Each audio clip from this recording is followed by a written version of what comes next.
Améliorer davantage la qualité des soins et les indicateurs de la santé de la reproduction, tout en réduisant le taux de mortalité maternelle, néonatale et infantile.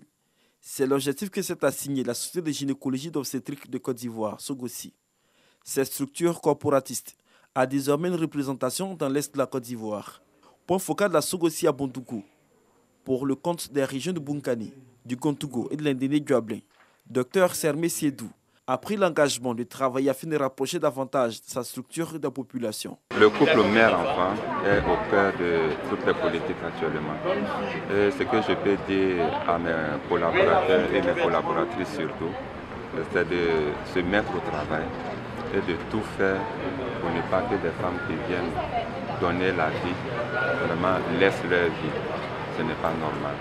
Donc nous devons vraiment travailler ensemble pour pouvoir arriver à réduire le taux de mortalité néonatale et infantile. Le président de la SOGOSI, professeur Serge Boni, s'est réjoui de l'installation d'un point focal dans la région de l'Est de la Côte d'Ivoire. Une installation qui viendra favoriser la formation des membres et améliorer davantage la qualité des soins obstétricaux.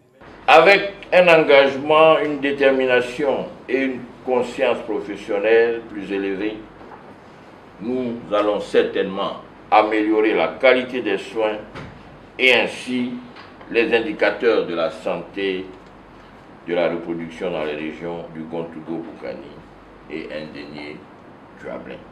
Avant cette installation, les sages-femmes membres de la SOGOSI ont été instruites sur plusieurs thématiques, notamment la prise en charge des infections à voie basse et hémorragie du post-partum. La section SOGOSI de Bontougou constitue la 10e installée depuis 2 ans. Cette structure regroupe 400 gynécologues obstétriciens et 2000 sages-femmes.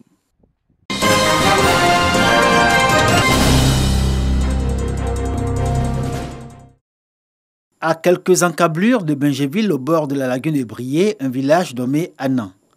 Atmosphère de fête. Les populations sont mobilisées pour l'installation de leur chef de village. Le moment est solennel. Comme l'exige la tradition en pays Akan, c'est le doyen d'âge qui est chargé du rituel. À Anan, comme dans tous les villages Akan, la désignation du chef de village est l'affaire de la génération au pouvoir, les Tchagba, qui vient de succéder au Doubo. Unanimement, on a seulement décidé tout ensemble de choisir un seul nom. Et ce nom qui est sorti après plusieurs concertations, plusieurs réunions, c'est le nom de Aké Yaba Jean Chrysostome qui est sorti comme chef. Cette génération est venue me voir. Ils m'ont fait la proposition de leur chef. C'est ainsi que moi, j'ai pris le soin de consulter les autres doyens et aussi la bonne frange de la population par mes investigations. Et je leur ai dit que je suis partant. Anan reconnaît comme chef de village Jean Aké lui-même, membre de la génération Tchagba.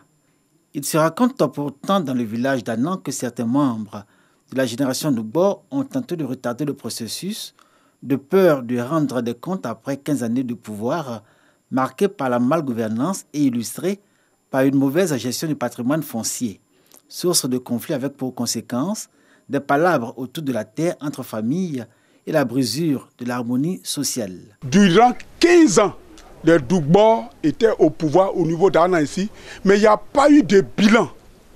Il n'y a pas eu de bilan pour dire que les Doubo, ils ont fait un bilan pour donner tout le village. Aujourd'hui, c'est les terres qui sont qui est l'héritage du village. Mais les terres, on nous a laissé quoi? Ils ont tout vendu. Les Doubo qui ont géré le village qui sortent là, faut pas qu'ils fassent de la rétention. Ce n'est pas un village de guerre. Qu'ils libèrent les Djotchaba qui sont de leur côté, qui viennent s'adjoindre à leurs camarades de génération pour qu'ensemble ils œuvrent pour le bien-être d'Anna.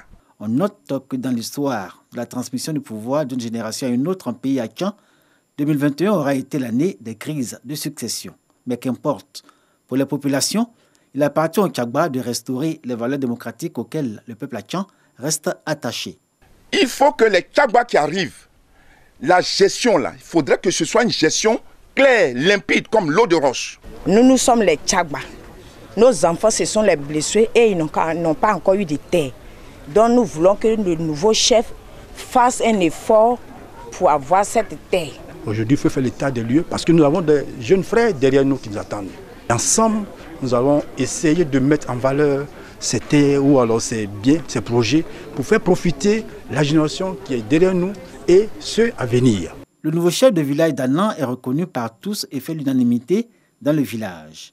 Il a attendu sur plusieurs chantiers, notamment la question du foncier, objet de toutes les attentions et la cohésion des 4 générations invitées à la mobilisation autour de leur chef.